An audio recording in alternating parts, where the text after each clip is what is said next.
और डिजिटल के नाम पे सिर्फ हम लोगों को बोर्ड ही मिला था जो आगे तरफ है। करोड़ों खर्च हुआ बेकार, 2 घूंट पानी को मोहताज है ग्रामीण।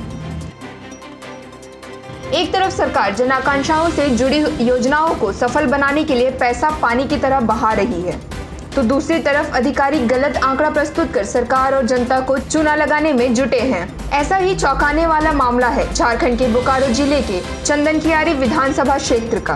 बोकारो जिले के 2 गांवों को झारखंड के सबसे पहले डीजी गांव के रूप में घोषित कर दिया गया है। डीजी गांव में चंदनकियारी, पूर्वी व कुर्रा है शामिल। डिजिटल इंडिया संबंधी केंद्र सरकार की योजनाओं को सफलतापूर्वक सुदूर इलाके ग्राउंड लेवल तक लाने को इन्हें डीजी गांव की संज्ञा दी गई है। अर्थात उक्त दोनों डिजिटल गांवों में वाईफाई, आधार सीडिंग, टेलीमेडिसिन, डीजी पे सहित अन्य सभी डिजिटल सुविधाएं 100% लोगों तक पहुंच गई है। लेकिन सच्चाई इसके उल्टे है। यहाँ कोई सुविधा नहीं है। खर्च तो करोड़ों हुई, लेकिन सुविधाएं सचिकाओं तक सीमित रह गई। गांव की न तो व्यवस्था बदली है, न ही सुविधा मिली। तत्कालीन डीसी महिमा पात्रे ने सभी सुविधाएं मिलने की घोषणा कर दी। 3 साल बीतने के बाद कुरा पंचायत में जाकर कथित डिजिटल गांव का रियलिटी टेस्ट हमारे संवाददाता दिनेश पांडे ने किया, तो हकीकत कुछ और ही था। टेस्ट में ये बात सामने आई कि जिले के अधिकारी से लेकर राज्य के मुख्यमंत्री तक पीएम मोदी को धोखा देने में जुटे हुए हैं। खैर, इन 2 पंचायतों को डिजिटल गांव घोषित किए जाने के बाद आम लोगों में ये चर्चा बनी हुई थी कि आखिर दोनों पंचायतों को ये अवसर मिला तो कैसे। जब सवाल उठा तो इसकी पड़ताल भी जरूरी थी। हमारे संवाददाता सबसे पहले कुरा पंचायत के कुरा गांव पहुंचे। रास्ते में बिजली के खंभों पर डिजिटल गांव की होर्डिंग्स लगी थी। गांव में पंचायत भवन से पहले केंद्रीय मंत्री की घोषणा से पूर्व यह पोल के सहारे बड़े बड़े होर्डिंग्स बनाए गए थे। गांव घुसने से पहले डिजिटल गांव का एहसास तो जरूर हो रहा था, लेकिन पंचायत भवन में स्थित प्रज्ञा केंद्र में ताला लटका हुआ मिला। पूछने पर लोगों ने बताया कि अब खुलता ही नहीं है। पूर्व पंच सदस्य और एक छात्र ने प्रज्ञा केंद्र के महीनों से नहीं खुलने की बात कही। से जो बंद हुआ है अभी तो कुछ सुविधा और नहीं हो रहा है था, लेकिन उस समय शुरू में कुछ दिन बैठ रहे थे अधिकारी लोग। उसके बाद मतलब यहाँ का जो अधिकारी, जो भी पदाधिकारी आते थे, वो अभी भी नहीं बैठते।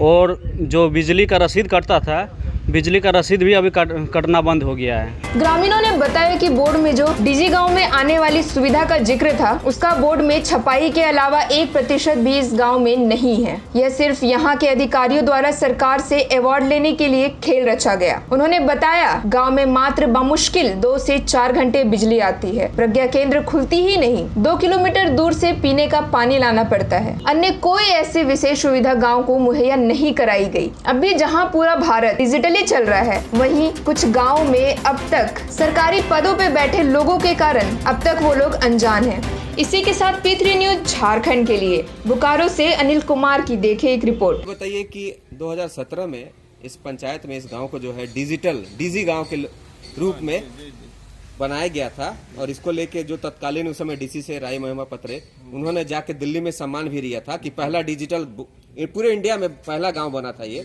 तो क्या लगता है कि वो डिजिटल जो बना था उस कितना फलीभूत हुआ है? फलीभूत नहीं हो सका, फलीभूत एकदम नहीं हुआ। कुछ शुरू किए थे, लेकिन फिर वो सिस्टम ही खत्म हो गया। यहाँ पर लोग उम्मीद लगाए थे कि हमारा बैंकिंग का काम होगा, हमारा आयावासीय बनेगा, हमारा सारा काम यहाँ का होगा, लेकिन वो सपना पूरा नहीं कर पाए गाँव का। क्या सपना क्या हो गया?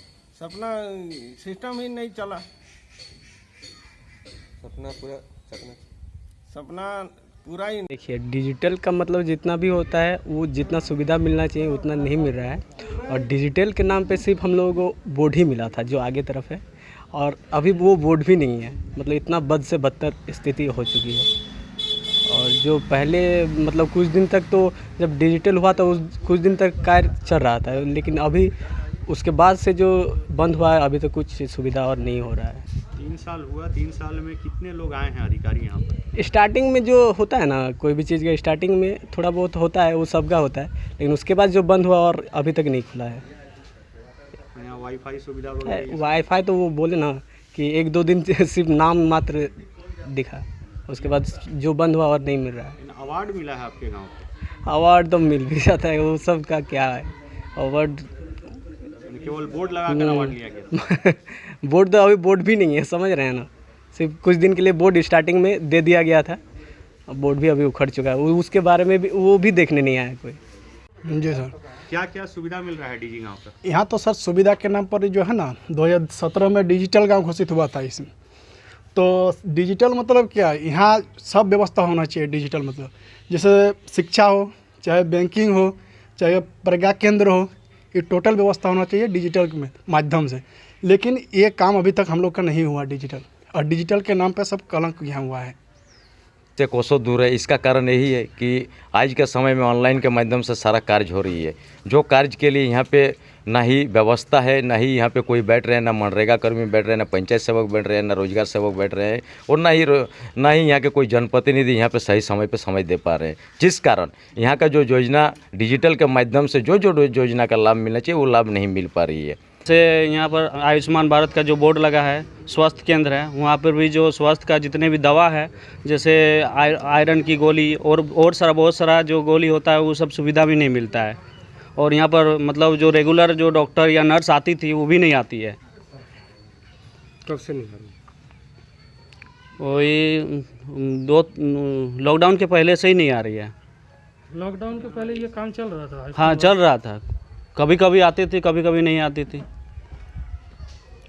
डिजिटल गांव जो आपका बना, इससे आपको क्या फ़ायदा हुआ, क्या नुकसान हुआ? डिजिटल गांव जो बना उसमें से तो हमको तो अभी तक कुछ फ़ायदा का अनुभव नहीं हो रहा है। क्या कि जो डिजिटल का जो वाईफाई का जो लगा था उसका भी वायर टूटा हुआ है, और जैसे ही हम यहाँ से वाईफाई सर्च करते हैं तो मोबाइल में, तो वो भी कनेक्ट नहीं होता था। जो पहले 1-2 दिन आया था वो 1-2 दिन लग रहा था, उसके बाद फिर पूरा ख़राब पड़ा हुआ है। दोबारा अधिकारी देखने भी नहीं आए ना दोबारा और नहीं आए हैं। मैंने फ़ायदा कुछ नहीं, कुछ फ़ायदा नहीं है, सिर्फ नुकसान है डिजिटल बनने से। हाँ, जो भी डिजिटल गांव बना उसमें बहुत सारा सुविधा होना चाहिए, जैसे जाति आय आवासीय ये सब बनना चाहिए। लेकिन उसके बाद यहाँ पर कुछ नहीं बना है, कुछ नहीं बनता है यहाँ। जैसे पंचायत जो अधिकारी या कर्मचारी लोग आते थे, रसीद ज़मीन का रसीद, वो सब भी कुछ नहीं कटता है यहाँ। पहले मेरा नाम उत्तम कुमार प्रजापति हुआ।